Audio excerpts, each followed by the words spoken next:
Bonsoir mesdames et messieurs, merci de prendre ce rendez-vous du 19h sur Eden TV. Au sommaire de cette édition, célébration de la fête du Vaudou sur toute l'étendue du territoire national. Abomey-Calavi n'est pas resté en marge de l'événement. La fête s'est déroulée sous l'œil avisé des hauts dignitaires. Les détails sont à retrouver dans cette édition. Élection législative du 8 janvier 2023, les différentes institutions de supervision ont donné leurs avis sur le déroulement du scrutin. On en parle également. Et puis au Pérou, 17 personnes sont mortes sous les balles de la police lors d'une manifestation ce lundi 9 janvier. Les manifestants marchaient pour exiger la démission de la présidente du pays. Voilà pour le sommaire, le développement dans quelques instants.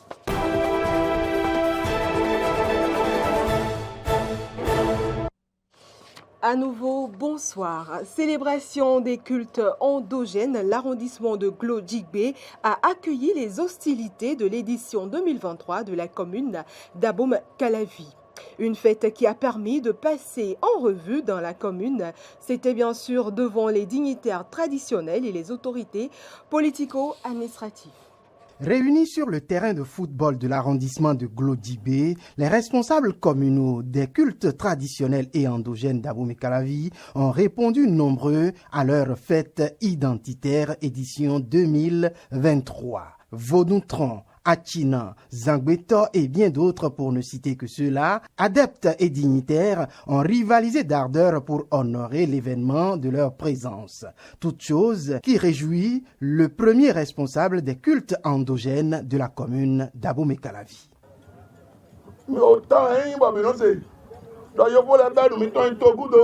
Nous l'avions appris à travers l'histoire, le fait que les Blancs ont déporté de nos richesses cultuelles et culturelles. Mais à l'avènement du président Patrice Talon, ces choses nous ont été ramenées.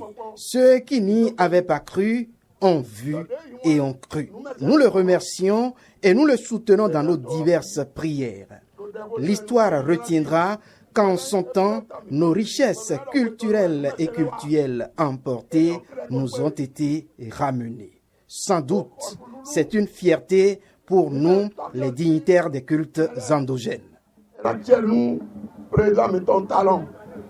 Pour le maire de la commune, il est temps de faire de notre tradition le socle du développement de nos communes et pourquoi pas de notre pays.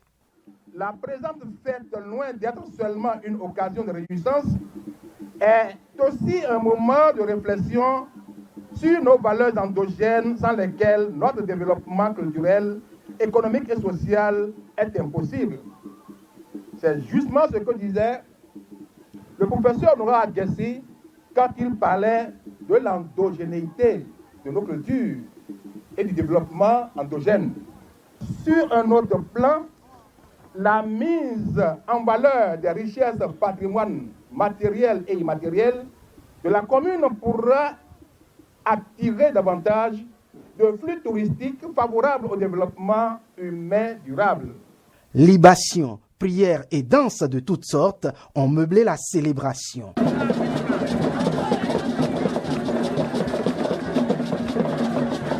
L'arrondissement d'Akasato sera le cadre de la prochaine édition. Les Béninois rendent hommage aux divinités du Vaudou, une célébration qui vénère les dieux et les esprits de la nature et respecte les ancêtres vénérés. Comment contribue-t-elle au développement de la nation béninoise? Élément de réponse dans ce reportage de Carnot François Rungbedirinto.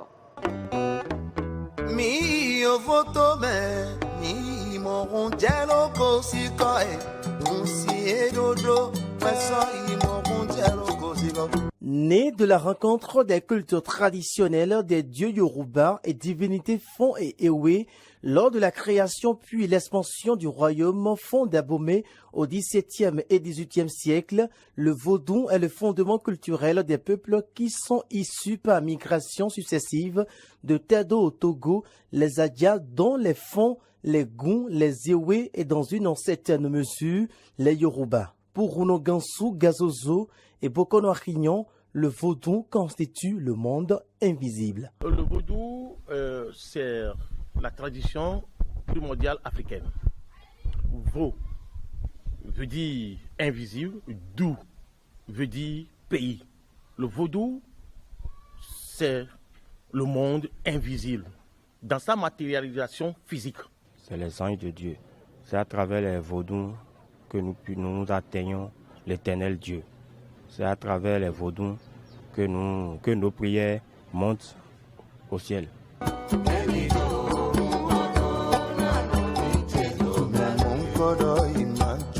Considéré comme une culture, un héritage, une philosophie, un art, des danses, un langage, un art de la médecine, un style de musique, une justice, un pouvoir, une tradition orale et des rites, le vaudou peut être inclus dans le processus du développement d'une nation, comme le confirme ici Bokono Arignan. On peut se servir du vaudou pour développer le Bénin. Parce que quand tu es un Hunon ou bien un adepte de vaudou, les lois de la nature qu'on nous enseigne à l'église aujourd'hui sont ces mêmes lois qu'un adepte de vaudou est appelé à respecter. Et dans ces lois-là, en respectant ces lois, tu es obligé de te développer et de faire développer ta patrie. Avec notre vaudou, nous sommes capables de faire des inventions. Tout n'est pas perdu.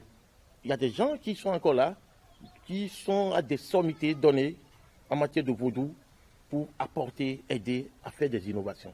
Il n'a pas manqué de rappeler quelques bienfaits de la religion vaudou. Le vaudou a apporté beaucoup d'innovations pour le monde.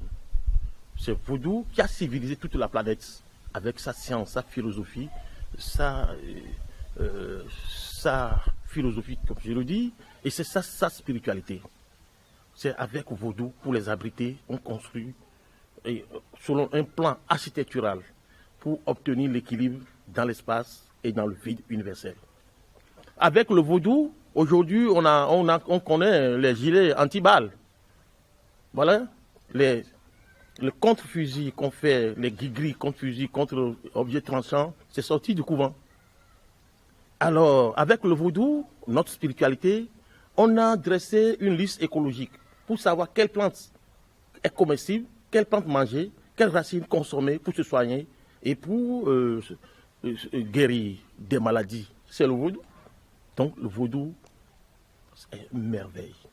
Le vaudou, tradition africaine basée sur des principes, Bokono Arignan et Rono Gansou Gazozo demandent aux adeptes du vaudou de mieux s'intéresser à nos valeurs endogènes pour leur bien-être. Je dirais tout simplement aux adeptes de vaudou de tout faire pour se conscientiser auprès de dans leur religion, de tout faire pour être saint dans leur religion, de ne pas chercher à manger dans plusieurs plats. Surtout les intellectuels modernes, je formule cette doléance. Ils n'ont qu'à faire un effort pour retourner à leur antériorité anthropologique et venir se ressourcer, enfoncer leurs racines dans la chair ardente de notre patrimoine culturel et pour faire de ce pays un pays beau, merveilleux, développé. Étant un art, une tradition, une culture, le vaudou pour les Africains et surtout les Béninois ne devrait pas être une source de malheur car il reste et demeure une pratique ancestrale.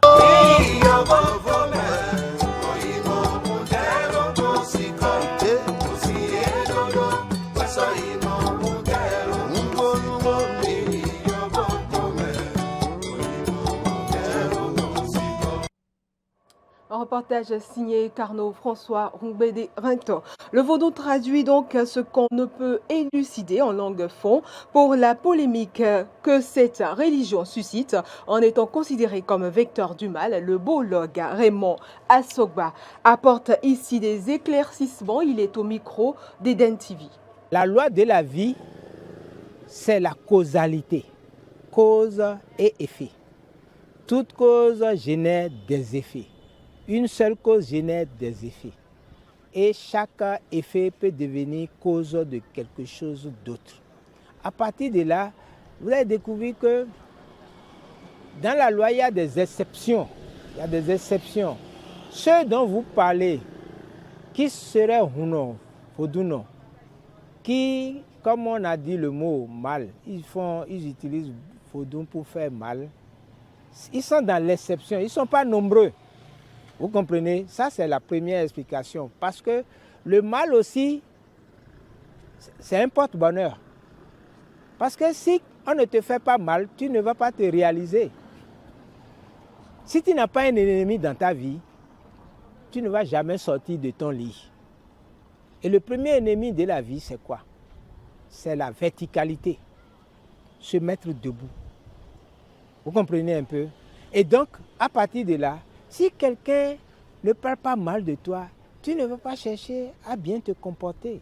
C'est la première explication. Mais pour comprendre ça, il faut prendre ça dans la langue fond. Parce que si quelqu'un te fait du mal, Adam Boumé, Adam Boumi. Dans le mot Adam, il y a dan. Il y a le préfixe a, il y a dan. Dans ça, il dit que c'est le vaudou dan qui vient t'apporter ta richesse. Il dit, réveille-toi, va chercher, cherche à te connaître, cherche à te découvrir. Vous comprenez un peu? Donc celui qui va au marché, si il n'y avait pas le mal, il ne le ferait pas. Le mal ici, il faut l'entendre sous forme des besoins, les 5 besoins du corps. Attaquer quelqu'un, la mort, c'est un mal, mais c'est en voulant mourir qu'on ressuscite. Parce que quand tu es malade, tu vas chercher à aller à l'hôpital. Quand tu reviens, que tu es guéri, tu es plus fort qu'avant. Donc il faut être dialecticien pour comprendre que le bien et le mal sont les 2 aspects qui supportent la vie. L'un n'existe pas sans l'autre. Il faut comprendre ça aujourd'hui. Et le mot mal ne veut pas dire mauvais. Quand tu as faim, c'est le mal. Quand tu manges, c'est le bien. Les 2 sont équilibrés maintenant. Ce que nous on appelle vaudou. Donc vaudou qui est là, si tu veux, c'est une matrice qui change de forme. Quand vous prenez la linguistique dans les langues, vaudou peut être tout ce que tu veux, sauf ce que tu en fais. Nous poursuivons ce journal. Autre actualité à l'ordre du jour, la mission d'observation de la CEDEAO dépêchée au Bénin dans le cadre des élections législatives était face à la presse ce lundi. Il s'agissait pour les membres de la mission de rendre publics les résultats de leur mission au lendemain du scrutin. Voici la substance de la déclaration lue par Raimundo Pereira, le chef de la mission. Le démarrage des opérations dans la plupart des postes de vote s'est effectué entre 7 et 8 heures sur toute l'étendue du territoire, à l'exception de postes de vote 1078 du centre de vote de Abondiedo dans l'arrondissement de Saint-Rite à Cotonou, qui a ouvert au-delà de 8h15. Et en quantité suffisante de matériel électoral dans 98% des postes de vote visités à l'ouverture. La présence effective des représentants des partis politiques dans tous les postes de vote visités. Une présence visible et non obstructive des forces de sécurité dans les environs des postes de vote visités. La maîtrise de façon générale des procédures de vote et le professionnalisme démontré par les agents électoraux.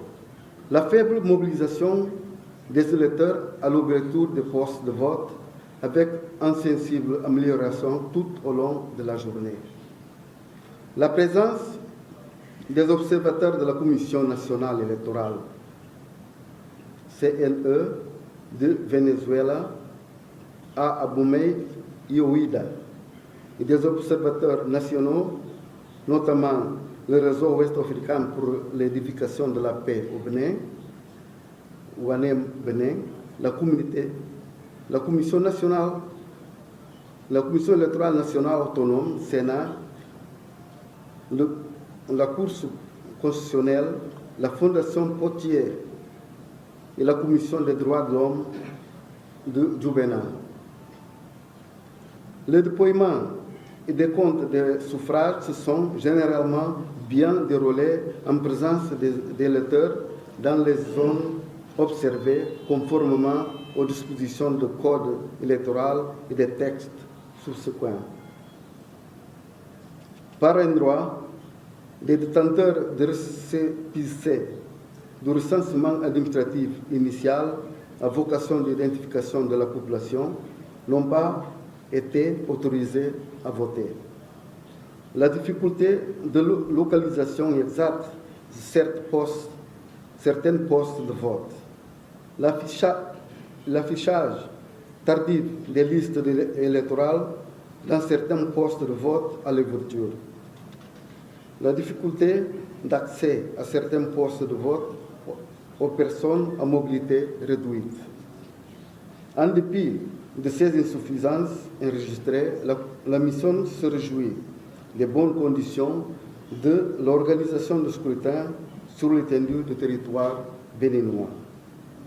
En conclusion, je déclare que les élections législatives du 8 janvier 2023 au Bénin se sont déroulées globalement conformément aux tests et la loi de la République du Bénin et au protocole additionnel de la CEDEAO sur la démocratie et bonne gouvernance. Passons cette fois-ci à l'information hors de nos frontières. La crise s'intensifie au Pérou. Au moins 17 personnes sont mortes lors d'affrontements entre manifestants et forces de l'ordre. Les manifestants réclament le départ de la présidente Dina Boluarte. Les heurts ont éclaté alors qu'ils tentaient d'envahir l'aéroport de Juliaca. Suivez. Une tentative d'invasion de l'aéroport de Juliaca réprimée sévèrement par les forces de l'ordre. Ce lundi, des milliers de manifestants des communautés autochtones ont défilé dans la région Aymara de Puno, dans le sud du pays. Ils réclament toujours le départ de la présidente Dina Boluarte, la dissolution du Parlement et le retour au pouvoir de Pedro Castillo.